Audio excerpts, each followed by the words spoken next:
Hola chicos, Miss Yapur nuevamente aquí con ustedes en este curso de AP de literatura.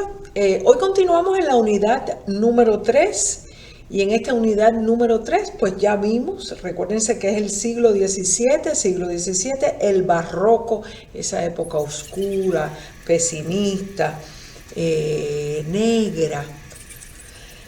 Recuérdense que estudiamos ya el soneto número 166 del escritor Luis de Góngora y Argote, creador de aquel movimiento culto de palabras rebuscadas, de latinismo, de palabras difíciles, de uso extremado de hipérbatos, eso de cambiar el orden del verso para confundir al lector.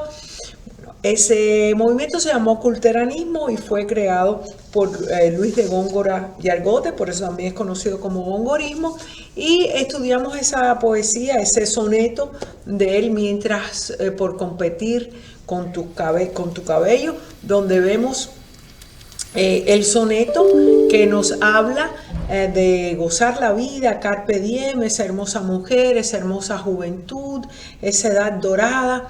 Vemos diferentes recursos literarios y termina en esa gradación descendente que refleja el memento mori, el momento de la muerte que a todos nos llega, donde dice que nos convertiremos en tierra, en polvo, en sombra, en nada. Y así termina trágicamente con ese tono negativo, pesimista. Recuérdense que su gran rival literario era Francisco de Quevedo y Villegas. Ellos dos eran grandes rivales, Góngora y Quevedo. De hecho, hay calles en España con sus nombres y siempre que se habla de ellos, pues saben el reto que había entre uno y el otro, el duelo. De hecho, los rasgos físicos de Góngora eran que tenía una nariz muy prolongada, era narizón, una nariz muy grande, y pues bueno, ellos siempre se tiraban y se echaban. Tenía espejuelos muy gruesos, era casi cegato, no veía bien, y pues de ahí se agarraba el sacerdote Góngora para tirarle a Quevedo y achacarlo. De hecho, una poesía muy famosa que escribió Quevedo fue esa de érase una nariz pegado a un hombre, érase una nariz superlativa, pues burlándose en un tono satírico hacia la nariz de Góngora. Hoy vamos a hablar de Quevedo, sí, hoy vamos a hablar de Francisco de Quevedo y Villegas, un gran escritor con un gran sentido del humor, usaba mucha sátira en su poesía, y vamos a estudiar un soneto al cual él titula Salmo 17. Esto viene de un libro que se llamó Heráclito Cristiano, donde él expuso todas sus poesías, y este soneto, que es el Salmo número 17, se titula Miré los muros de la patria mía. Si ustedes oyen ese seguido sonido de la M, miré los muros de la patria mía, ya eso es un recurso literario del autor para llamar la atención de los lectores, y se llama aliteración, en este caso aliteración de la M. Miré los muros de la patria mía. En el título ya vemos el primer recurso, aliteración. Francisco de Quevedo nace en Madrid, es madrileño, el 14 de septiembre de 1580. Estudió en Alcalá de Henares y en Valladolid. Un hombre muy inteligente, con un gran sentido del humor, un gran poeta madrileño, un gran poeta español. Vemos aquí como refleja la poesía barroca, donde el pesimismo y el desengaño es algo típico de esta época cultural. Sin más ni menos, quiero recitarles el poema, este soneto. Recuérdense la estructura del soneto, siendo dos cuartetos, dos tercetos de versos. Versos, recuérdense que es cada línea de un poema. Versos de métrica de 11 sílabas, son versos en decasílabos con su rima consonante que la vimos ya y la analizamos en lo que es el soneto. Este soneto del barroco nos refleja el contexto histórico de esa España en decadencia, de esa España en depresión, de esa España con tantos problemas, y lo vemos. Y el Salmo 17 se inspira a esto. Miré los muros de la patria mía, su patria, lo que él sentía por el país, orgullo de ese país, lo orgulloso que estaba, y cómo ve esa decadencia de su país. En este soneto vamos a ver de cuarteto a cuarteto y de terceto en terceto una gradación descendente. Él abre el primer plano hablando de su país, de sus campos, de sus tierras. Después va pasando al salirse del campo y va entrando en los montes. Después ya entra en su propia casa en el primer terceto, y en el último terceto vamos a ver que ya termina él en su habitación, auto reflexionando, auto criticándose hasta él mismo y el desgaste no solo de su patria, sino hasta de él como persona. Y de esto es lo que trata el poema. Voy a pausar en cada momento para decirles recursos literarios y palabras de vocabulario que son muy importantes. Salmo 17, miré los muros de la patria mía, de Francisco de Quevedo y Villegas. Miré los muros de la patria mía, si un tiempo fuertes, ya desmoronados, de la carrera de la edad cansados, por quien caduca ya su valentía. Analicemos este primer cuarteto.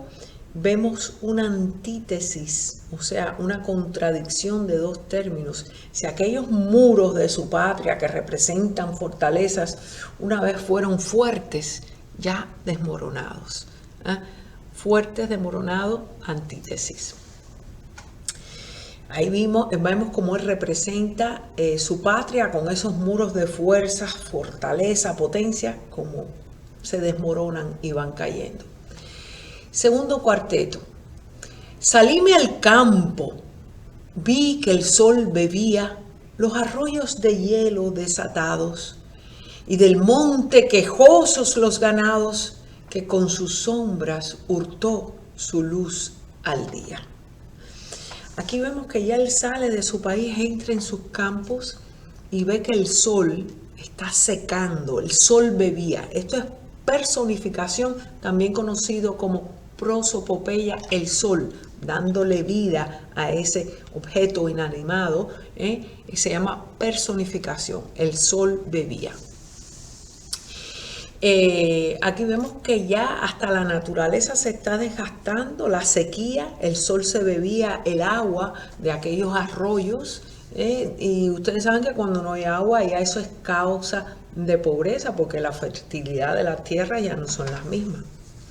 Vamos al primer terceto, o sea, la tercera estrofa de este soneto. Dice: entré en mi casa, vi que amancillaba, de anciana habitación eran despojos, mi báculo más corvo y menos fuerte. Y aquí le está haciendo alusión a su persona. ¿Y qué cosa es un báculo? Palabra de vocabulario. El báculo es aquel bastón, palo largo que usan los clérigos, los religiosos para ir caminando. Y él dice que su báculo ya más encorvado y menos fuerte. Sí, hace una alusión un poco erótica a su propia persona, demostrando que hasta el ser humano también decae y pierde su fuerza. Cierra con este terceto que nos dice: vencida de la edad sentí mi espada y no hallé cosa en que poner los ojos que no fuese el recuerdo de la muerte. Nuevamente, aludiendo al memento mori, rasgo típico del barroco, lo vemos en este último verso, que no fuese más que recuerdo de la muerte, cuando nos dice que vencida de la edad, metáfora para decir que ya la vida ha agotado sus fuerzas como persona, sentí mi espada. Y quizás esta espada hace alusión también a su persona, a su órgano viril, digamos, que es una espada que ya la siente vencida, caída, sin fuerza. Y no hay cosa en que poner los ojos que no fuese la muerte. Como diciendo, ya sé que ya he perdido toda mi fuerza, como mismo lo ha hecho mi nación, mi patria, y estoy a punto de perder esta batalla que es la vida. ¿En qué terminamos? Memento mori. Para recapitular, les recuerdo que este es el Salmo 17, estructura de sonetos, un soneto, una poesía corte soneto de Francisco de Quevedo. Estamos en el siglo XVII, barroco, negatividad, pesimismo, tema fundamental, memento mori. Vimos algunos recursos literarios como personificación o prosopopeya, aliteración, también vimos antítesis, y vimos algunas palabras de vocabulario como báculo, que quiere decir el bastón que usa el religioso. Espero que les haya gustado este análisis literario de esta poesía del siglo XVII barroco de Francisco de Quevedo y Villegas. Algo importante que deben de saber, que él también, al ser contrincante y rival de Góngora, de su gongorismo y culteranismo, creó un movimiento llamado conceptismo, que viene de concepto. ¿Y cuál era su concepto? Hacer una poesía clara, una poesía con términos fáciles, todo lo opuesto al culteranismo, donde el lector pudiese disfrutar y entender de su poema sin tanta dificultad. ¿Ok? Muchas gracias y nos vemos en la próxima.